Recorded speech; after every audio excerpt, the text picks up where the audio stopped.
Bonjour, au cours de cette vidéo, nous allons voir comment utiliser Inkscape pour réaliser un projet découpé au laser. Donc d'abord, qu'est-ce qu'une découpe laser? C'est un outil d'usinage qui est capable de découper de la matière à l'aide d'un laser, tout simplement. Donc les limitations sont jusqu'à peu près 1 cm de bois. Tous matériaux également peuvent être découpés, sauf les métaux et les céramiques. Par contre, les métaux et céramiques, elles, peuvent être gravées sans difficulté. Donc le laser que nous voyons a à peu près une puissance de 100 watts. Le projet envisagé ici est un enrouleur de câbles audio. Donc première étape, nous allons lancer le logiciel Inkscape.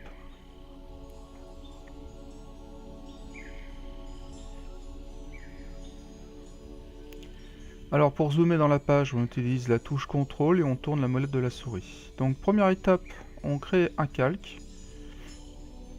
Et ce calque, on va l'appeler découpe. Donc tous les tracés que nous ferons dans ce calque devront être de couleur rouge et signifieront toutes les découpes. Puis nous allons créer un deuxième calque que nous allons appeler gravure.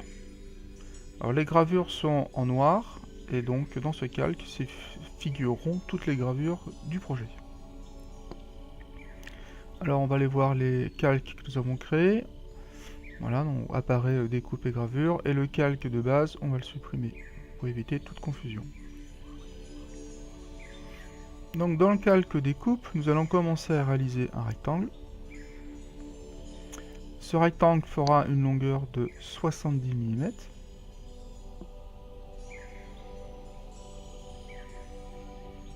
Et une hauteur de 35 mm.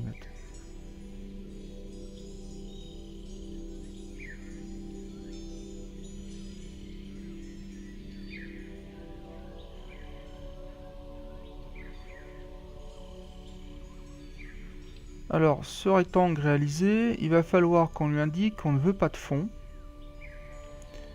et que le contour doit être constant. Donc on indique la couleur rouge. Voilà, les autres couleurs étant à 0. Avec une opacité maximum, évidemment, 100%. Et le diamètre du trait, l'épaisseur du trait, c'est 0,1 mm.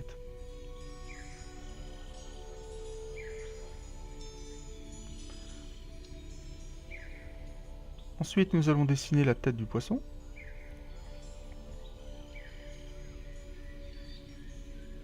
On ajuste notre cercle. Alors pour faire un cercle parfait, on appuie sur la touche CTRL quand on dessine le cercle. Donc là on allonge légèrement notre tête. Voilà. On la positionne avec soin.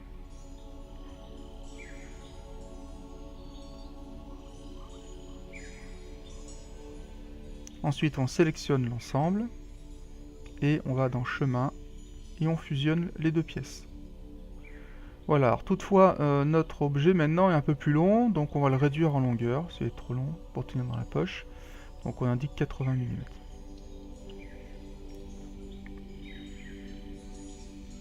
Ensuite on va dessiner l'arrière du poisson. On va passer par un ovale. On ajuste à peu près l'arrière, voilà. On sélectionne la pièce principale, en appuyant sur la touche Shift au majuscule, on sélectionne la deuxième, puis on fait, cette fois-ci, une soustraction. Maintenant, nous allons dessiner les encoches avec des cercles.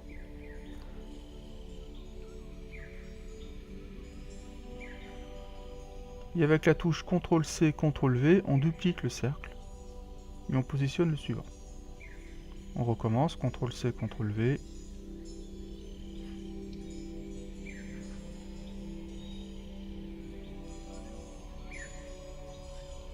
Je fais un dernier cercle que je vais ajuster, et puis je réduis légèrement, ça fera l'œil du poisson. J'oublie pas d'appuyer sur la touche CTRL pour faire un cercle parfait. Maintenant, je sélectionne les précédents cercles, CTRL-C, CTRL-V, je duplique, et je les mets en face. J'essaye de les positionner au mieux.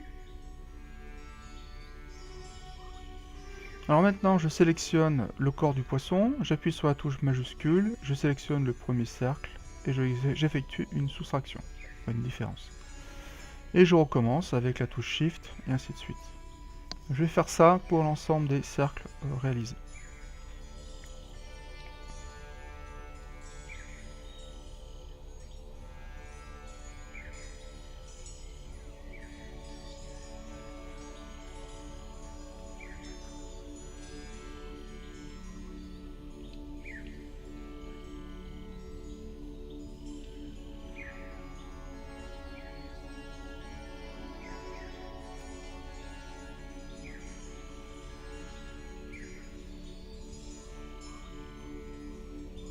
Alors maintenant, nous allons réaliser la bouche du poisson. Donc on appuie une première fois, on maintient le bouton gauche de la souris enfoncé et on clique, ce qui permet de dessiner la courbe. Voilà, puis ensuite on rejoint le point précédent.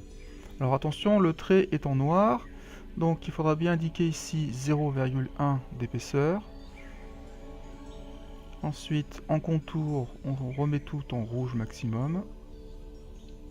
Et on vérifie qu'il n'y a pas de fond. Voilà. Donc le corps du poisson est fini.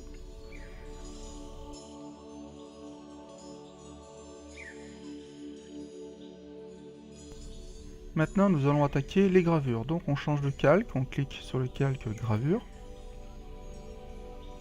Donc les gravures, je rappelle, doivent être en noir. Donc on va taper un texte, là, par exemple, super cool. Ce texte, on va l'adapter, on va d'abord le sélectionner. Puis ensuite, on peut changer l'écriture si on le veut, la fonte. Donc là, vous avez le choix. J'en prends une qui est assez rigolote. Et puis je vais adapter mon texte à la zone dans laquelle je veux qu'elle soit gravée.